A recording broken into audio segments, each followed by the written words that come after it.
Welcome back to the channel. Today I'm gonna do something I've been neglecting to do, and you guys called me out on it, basically calling me a Tesla fanboy because I am avoiding talking about the negatives about Tesla and the fact that I only talk about the positives. That's not entirely true, but I do see where all of you guys are coming from. So I'm gonna tell you some of my things that really bother me when it comes, well, at least the things that used to bother me or I didn't understand it, and some of the things that are still actually bother me. Let's call it the Tesla flaws. Okay, so some of the Tesla flaws are understandable, some of them are I'm nitpicking, and some of them really make no sense. So let's get started and go with the first thing, the very first thing that absolutely drives me up the wall. I don't understand Tesla, especially the Model S, and a lot of this is going to apply to the other models as well. Mainly I'm talking about the Model S and the Model X. So the first thing that bothers me is got to be the cup holders. Now in the Model S you have technically 4 cup holders in the front.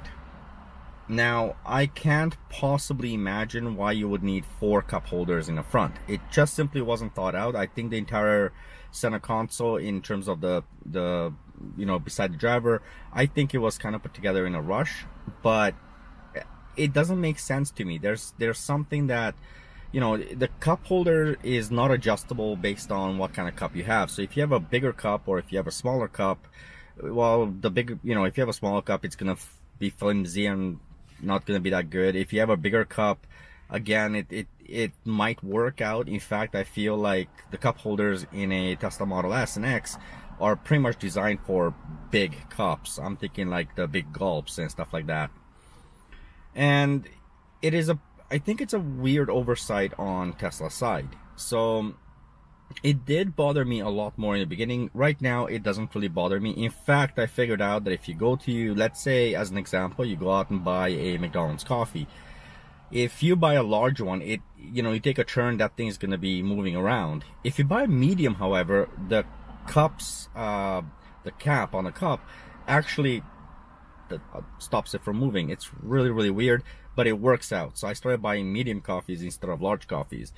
Now, maybe this is Tesla's way of trying to keep me a little bit healthier, but I don't believe it. So, there. All right. Number 2 on my list has to be the driver and passenger side mirrors. On the mirrors, right beside the mirrors, you have a very beautiful chrome, design.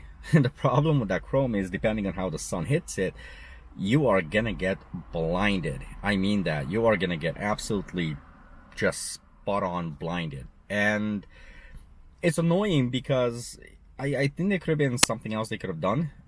Putting chrome there, especially with the shape, it's not the smartest idea. But again, the sun has to hit it a very specific way, and frankly, unless you're going on a straight path and the sun being all the time there, it shouldn't be an issue. And there is an easy fix. You can always wrap it with something. It's not the end of the world, but nevertheless, it shouldn't be like that. Considering the car was made in California, where it's always sunny, I kind of didn't expect this one. Tell me if you guys, leave me a comment, guys, and tell me what are some of the quirks that you found, that either bother you or it just don't make sense to you. Okay. Now let's go on to quirk number 3. The thing that I can't stand is in the back, the floor mat, there's nothing to hold the floor mat. So when people are getting out from the back seat, they kind of push the floor mat forward. And I am so aware of it at this point. Every time somebody gets out, I basically turn around and move the floor mat back. Mainly because I'm really, really anal about it, and I really want everything to look good. And it's a really weird thing for me because I don't know why there's no Velcro or something. By the way, if you guys know how, you guys want to give me some ideas on how to fix that, please leave me a comment on that so I can fix that, because I really hate seeing that thing move. All right. It's not a big deal, but it's a big deal. The next one on my list is, once again, a really weird one, but I did find a solution, and that's that empty spot under the screen. You know, I basically went out, and there are companies that make little for that little cubby. They make a insert which you can use for whatever you like. That's basically what I did. I went out, got a little cubby, and put it in there. No matter how fast I accelerate, it stays in spot. It's wonderful. I love it. But I almost wish Tesla would have done that on their own, or at the very least find a way to make that a little bit more usable space. But it's nice that there's a little space. Okay, enough of that one. Let's talk a little bit about doors. So with the Model S not having any door pockets, honestly, it only bothered me for about the first 3 weeks, I would say, maybe a month. And that's because all my previous cars always had a door pocket, somewhere where I can, put a drink. And I always have usually water with me. And in this case, it was really weird. It didn't occur to me right off the bat, but about a few days into driving the car, I realized there's no pocket. Now, in all fairness, I realized that just because it just occurred to me. It wasn't because I needed it. And it was really strange not to have a door pocket. Now, in all fairness, I am going to add to this by saying I really don't care at this point. I don't need it. In fact, it leaves my car less cluttered, and that's not a place that, I can keep sticking stuff in there and just collecting garbage, basically. But it is kind of annoying that it's, not there. At least it was. Not as annoying now. Let me know in the comments below if you guys find that annoying. I honestly don't. Like I said, maybe the first 3 weeks I found it to be a problem. Now I really don't care. In fact, I kind of like not having that. Okay. Next on my list is going to be one thing that really kind of bothers me for technology advanced car such as a Tesla. Not having the Model 3, you can easily get a wireless charger for your cell phone. And I think they could have utilized a way to make a wireless charger for a Model S and X, considering the amount of space that we have in the car, especially in the center console.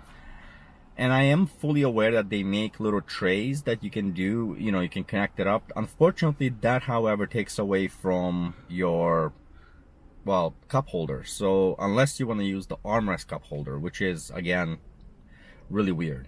So yeah, it's really, really difficult, but I kind of wish it had a wireless charger. I am working on something to create a wireless charger for the car. The good news, though, is I don't necessarily know if it's as needed as I'm imagining this. Mainly because, the USB, you can buy a USB extension where you can just put your phone in and you're good to go. Now, with my current phone, it's actually a little bit smaller than what the clips are made for. However, I've never had a problem with it, and my cell phone always stays charged. So it's a problem, but I would call that more of a first world problem because of convenience. I can't just put my phone on something and there it goes, but rather I have to plug it in.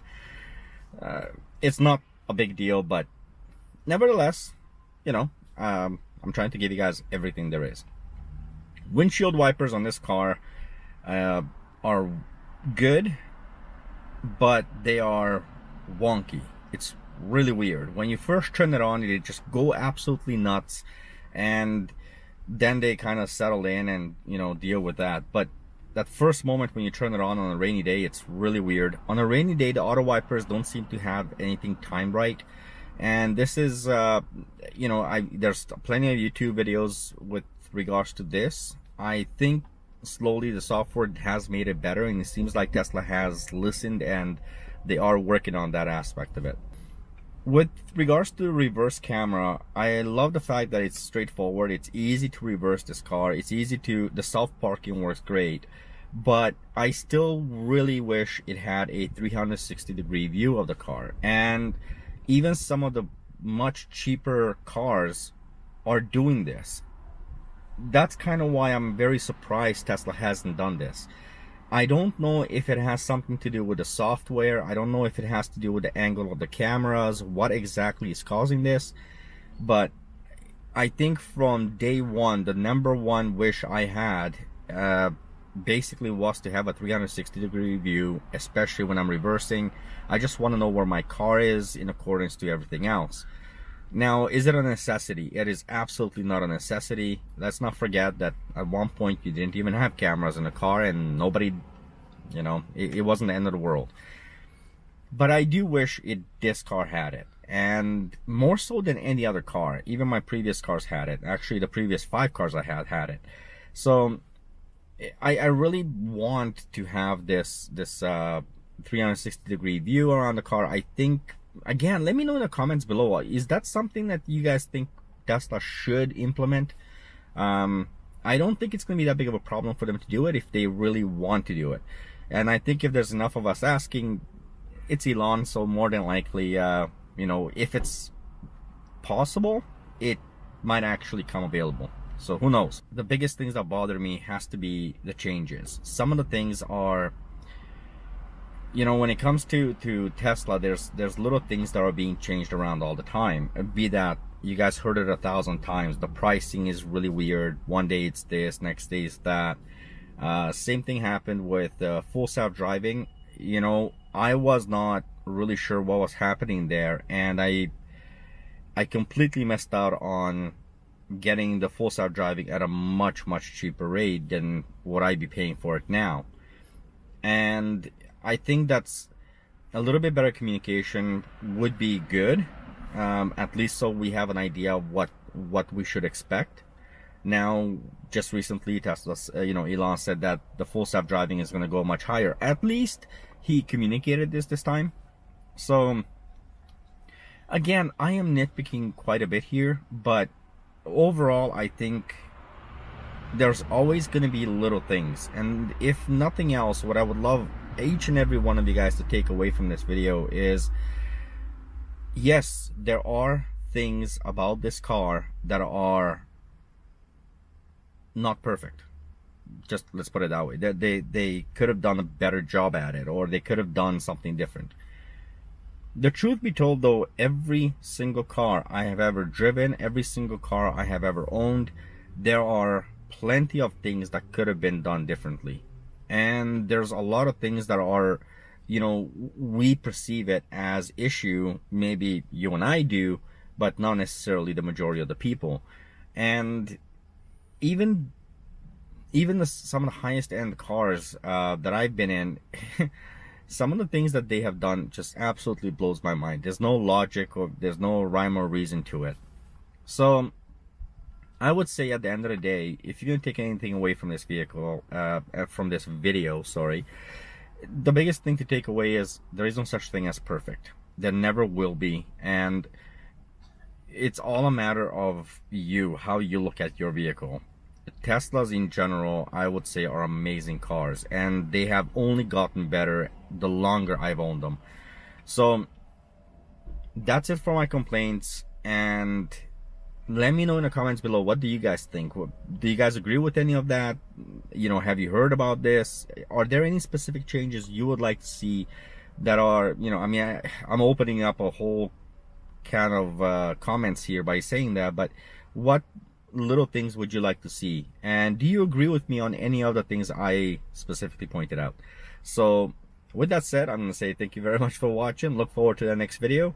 I will be making a list of some of my absolute favorite things about this car, and I am just putting together a list because unfortunately if I go just by that list, it's going to be like a 3-part series, and I don't want to do that. So I'm going to pick probably my top 5 or top 10 things. If you guys want to see that, please let me know in the comments below. But well, regardless, I am going to make that video. So I'm just fine-tuning it, figuring out what I want to put into that video. So with that said, once again, thank you very much for your support. You guys have been absolutely awesome. This channel, again, is nothing without all of you guys, because if you don't watch, then why am I making this? So with all that said, thank you again.